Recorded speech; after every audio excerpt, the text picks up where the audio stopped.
ये कहानी एक ऐसे बाप की है जिसने अपने ही डॉटर के साथ बहुत ही गलत किया। वो उसे टॉर्चर करता है, उसके साथ शारीरिक संबंध बनाता है और उसी के सहारे ना जाने कितने अनजान लड़कियों को अपने घर में बुलाता है और उसे टॉर्चर करके उसके साथ शारीरिक संबंध बनाता है। आज की कहानी भी कुछ इसी तरह है। और गाइस, वीडियो की एंडिंग को मिस मत करना क्योंकि सारा ट्विस्ट एंडिंग पर ही डिपेंड है भाई, इसीलिए वीडियो को पूरा एंड तक जरूर देखना। तो चलिए कहानी की शुरुआत करते हैं। तो मूवी की शुरुआत में हमें एक लड़की दिखाई जाती है जिसका नाम जॉय होता है और उसके हाथ में एक गन होता है और बैकग्राउंड से हमें वॉइस ओवर की आवाज आती है जिसमें वो कह रही होती है कि बचपन में मेरी माँ ने मुझे हेयर बैंड बांधना सिखाया था, लेकिन आज उसे गन चलानी पड़ रही है और मेरी माँ की मौत 6 साल पहले हो चुकी है। और इसके बाद कहानी फ्लैश बैक में चला जाता है जहाँ पर हम जॉय को उसके फादर के साथ इंटीमेट करते हुए देखते हैं। इसके बाद हम रात को जॉय और उसके डैड जॉन को गाड़ी से कहीं जाते हुए देखते हैं। यहाँ पे हमें पता चलता है कि जॉय के डैड जॉन एक बहुत ही घटिया किस्म का आदमी है और वो अपने बेटी को बात ना मानने के लिए उसका बाल खींचते रहता है। अब ये लोग फाइनली एक बार में पहुँचते हैं। अब यहाँ पर जॉन एक अकेली लड़की को देखता है जिसका नाम स्टेसी होता है। अब यहाँ पर जॉन जॉय को उस लड़की के पास भेजकर उससे दोस्ती करने के लिए कहता है और साथ ही वो जॉन को अपना फ्रेंड कह के इंट्रोड्यूस करवाती है। अब ये लोग कहीं और मस्ती करने के बहाने स्टेसी को भी अपने साथ ले जाते हैं। जॉन उसे अपने घर ले आता है और वो उसे सरप्राइज देने के बहाने आंखें बंद करवा के एक रूम में ले आता है और जैसे ही वो अपनी आंखें खोलती है उसकी पैरों तले जमीन खिसक जाती है और वो हैरान हो जाती है। दरअसल वो एक खतरनाक कमरे में होती है जहाँ पर कई सारे टॉर्चर करने वाले सामान टूल्स रखे हुए होते हैं। वहाँ पर चैन और इंसानों के काटने वाले बहुत सारे हथियार भी रखे हुए होते हैं। अब ये सब कुछ देखकर स्टेसी की लिटरली फट जाती है। अब यहाँ पर जॉन स्टेसी से कहता है कि वेलकम टू द हेल। अब स्टेसी यहाँ पर रोने लगती है लेकिन जॉन उसे पकड़ लेता है तो स्टेसी चिल्लाने लगती है लेकिन जॉन उसे बेहोश कर देता है। और तभी यहीं दीवार पे हम बहुत सारी लड़कियों की फोटो लगा हुआ देखते हैं और यहाँ पर स्टेसी का भी फोटो लग जाता है क्योंकि बाकी सारी लड़कियों की तरह स्टेसी का भी इन लोगों ने शिकार कर लिया। इसके बाद हम अगली सुबह हाईवे पे एक और लड़की को देखते हैं जिसका नाम जेनिफर होता है और वो किसी काम की वजह से टाउन की तरफ जा रही होती है, इसीलिए वो एक कार से लिफ्ट मांगती है जहाँ पर उस कार में एक पुलिस ऑफिसर जिसका नाम स्कॉट होता है जो गायब हुई लड़कियों का केस हैंडल कर रहा होता है। अब जेनिफर गाड़ी में रखी हुई अखबार पर मिसिंग लड़कियों की तस्वीर देखती है और वो स्कॉट से इस बारे में पूछने लगती है। यहाँ पर स्कॉट उसे कहता है कि शहर में अचानक से कई लड़कियां गायब होती जा रही हैं और वो इन केस में इन्वेस्टिगेट कर रहा है और जल्द ही वो उस खूनी को भी पकड़ लेगा। वहीं दूसरी तरफ हम स्टेसी को देखते हैं जिसे होश आता है और वो खुद को बंधा हुआ पाती है और वो यहाँ पर जोर जोर से चिल्लाने लगती है और तभी यहाँ पर जॉय आती है। वो उससे कहती है कि उसके स्टेप डैड उसे छोड़ेंगे नहीं, वो आकर तुम्हें और ज्यादा टॉर्चर करेंगे। इसके बाद जॉय वहाँ पर एक फांसी का फंदा लगा देती है और उससे कहती है कि अगर तुम्हें इस टॉर्चर से आजादी चाहिए तो तुम खुद को फांसी लगाकर मार डालो। और ये सुनकर स्टेसी उस फांसी के फंदे पे लटक जाती है और मर जाती है। अब कुछ देर के बाद जॉन जब इस कमरे में आता है तो वो स्टेसी को लटका हुआ देखता है और ये देखकर जॉन समझ जाता है कि ये काम जरूर जॉय ने किया होगा, इसीलिए वो गुस्से में जाकर जॉय से पूछने लगता है कि आखिर तुमने ऐसा क्यों किया, व्हाई। यहाँ पर जॉय उससे कहती है कि वो बहुत ही ज्यादा तकलीफ में थी इसीलिए उसने बस उसको आजाद कर दिया। तो जॉन उससे कहता है कि ठीक है, लेकिन अब उसकी बॉडी को ठिकाने लगाने का काम तुम करोगी। जिसके बाद जॉन उसे एक बहुत बड़ा सा कटर देता है और स्टेसी की बॉडी को छोटे छोटे टुकड़ों में काटने के लिए कहता है। अब यहाँ पर जॉय को ना चाहते हुए भी उसे स्टेसी की बॉडी को काटना पड़ता है। वहीं दूसरी तरफ हम स्कॉट को देखते हैं जो एक लेडीज से बात कर रहा होता है। दरअसल इस लेडीज ने कंप्लेंट की होती है कि यहाँ के बच्चे पत्थर मारकर उसकी खिड़की के शीशे को तोड़ देता है जिस वजह से वो काफी परेशान हो गया है। अब ये बात सुनकर स्कॉट उसकी बातों को सीरियस नहीं लेता क्योंकि वो बच्चे थे। अब किसी तरह उसे वो समझा फुसला के वहाँ से भेज देता है, लेकिन तभी हम देखते हैं कि वो शरारती बच्चे स्कॉट के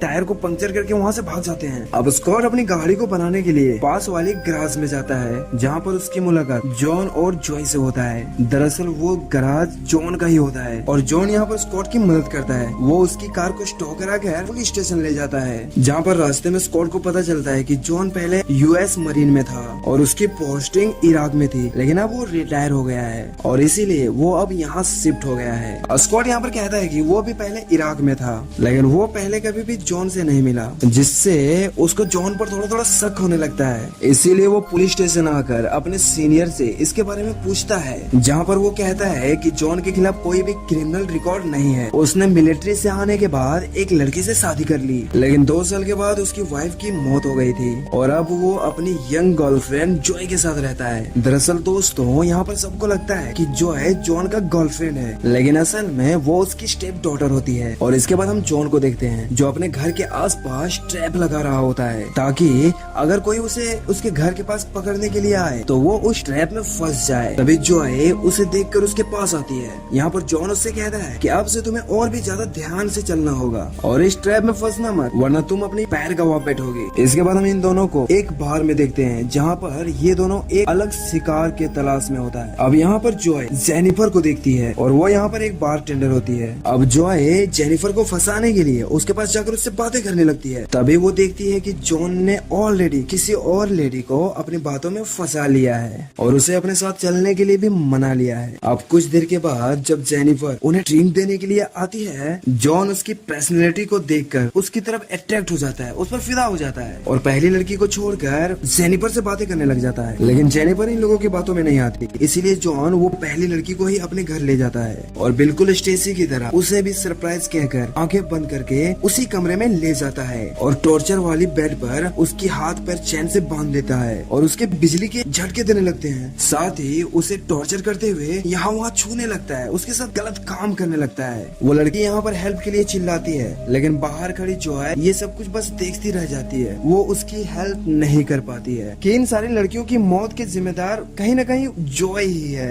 क्योंकि वही फुसला कर यहाँ लाता है उसे। वहीं दूसरी तरफ हम देखते हैं कि स्कॉट को जॉन की एक पुरानी तस्वीर मिलती है जब वो मिलिट्री में था और साथ ही उसे कुछ जानकारी भी मिलती है, जहाँ पर उसे पता चलता है कि जॉन रिटायर नहीं हुआ था, बल्कि उसे आर्मी से निकाल दिया गया था क्योंकि उसने आर्मी के बहुत सारे रूल्स तोड़े थे और उसके बाद वो अपना नाम चेंज करके इस सिटी में शिफ्ट हो गया। और ये सब कुछ वो अपने चीफ की बेटी को बता रहा होता है और उन्हें ये भी पता चलता है कि आर्मी से निकलने के बाद उसने एक औरत से शादी कर लिया था जिसकी एक 11 साल की बेटी भी थी और शादी के 2 साल के बाद उसकी वाइफ की मौत हो गई थी। अब ये लोग पता करने में लग जाता है कि वो 11 साल की जो बेटी थी उसके साथ क्या हुआ और वो अभी कहाँ पर है। वहीं दूसरी तरफ हम जॉन को देखते हैं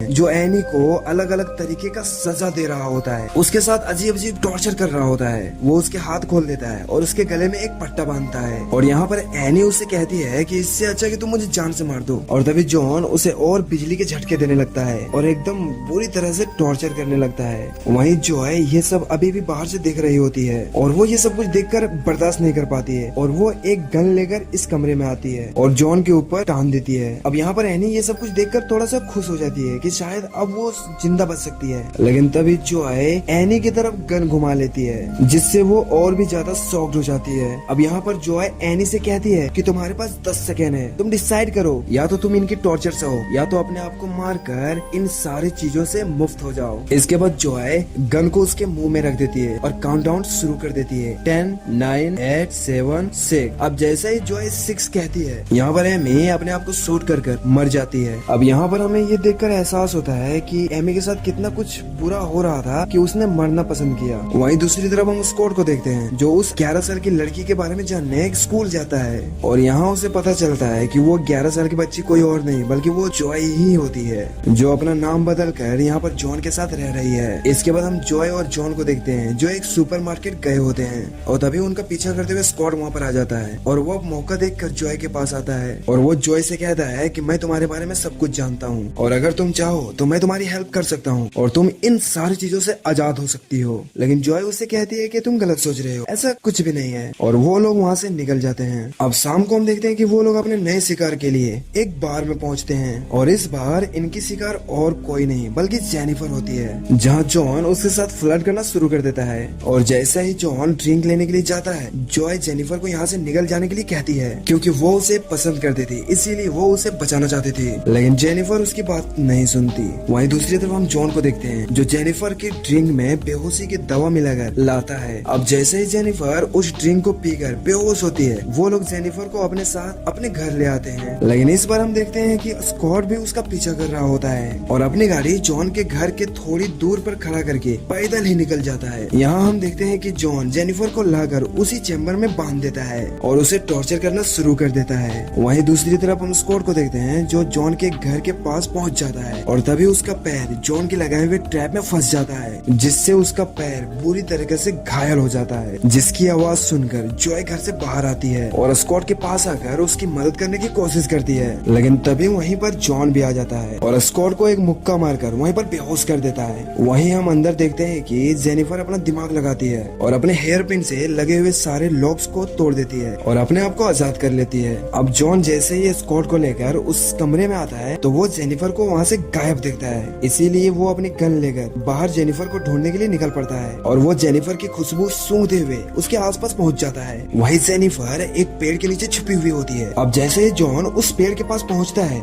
जेनिफर उसके पैरों में एक चाकू से वार कर देती है और वहाँ से भागने लगती है। अब जैसे ही जॉन वापस अपने घर में आता है, हम देखते हैं कि जेनिफर उसी की एक बड़ी सी कटर लेकर और उस पर हमला कर देती है, लेकिन जॉन किसी तरह यहाँ पर बच जाता है। अब ये लोग एक दूसरे को मारने ही वाले होते हैं, तभी जॉय एक गन लेकर वहाँ पर पहुँच जाती है और आकर जेनिफर की तरफ गन का पॉइंट करती है। लेकिन जॉय को यहाँ पर कहीं ना कहीं लग रहा था कि उसकी डैड एक घटिया किस्म के कुत्ता आदमी है और आज तक जो भी किया वो सारे काम गलत किया, इसीलिए वो जेनिफर से गन हटा के जॉन की तरफ पॉइंट कर लेती है और कहते हैं कि you are not my dad, और उसके अंदर 6 के 6 गोली मार साले, और आखिर में वो this is for my mom कह के उसका गला काट देती है और वो कुत्ता वहाँ पे मारा जाता है। अब इसके कुछ दिनों के बाद हम स्कॉट को देखते हैं जिससे मिलने के लिए चिप की बेटी आई हुई होती है और वो यहाँ पर स्कॉट से उस 11 साल के बच्चे के बारे में पूछती है जो कि जॉय ही होती है और स्कॉट उससे कहता है कि मुझे इस बारे में कुछ भी पता नहीं चला, और स्कॉट यहाँ पर झूठ इसलिए कहता है क्योंकि वो नहीं चाहता है कि यहाँ पर और भी किसी को जॉय की हकीकत पता चले और ना ही उसकी कोई बदनामी हो, क्योंकि वो एक अच्छी सोच की लड़की है और उससे जो भी गलती हुई थी उसके डैड ने उससे करवाया। अब कहानी के एकदम लास्ट सीन में हम देखते हैं कि जो भी अब औरतों के साथ गलत करता है, जेनिफर और जॉय मिलके उसका नुन्नू ही काट देती है, ठीक करती है, काट दो साले के नुन्नू। वेल गाइस, चैनल को सब्सक्राइब कर लेना, मिलते हैं कल नई वीडियो के साथ, बाय।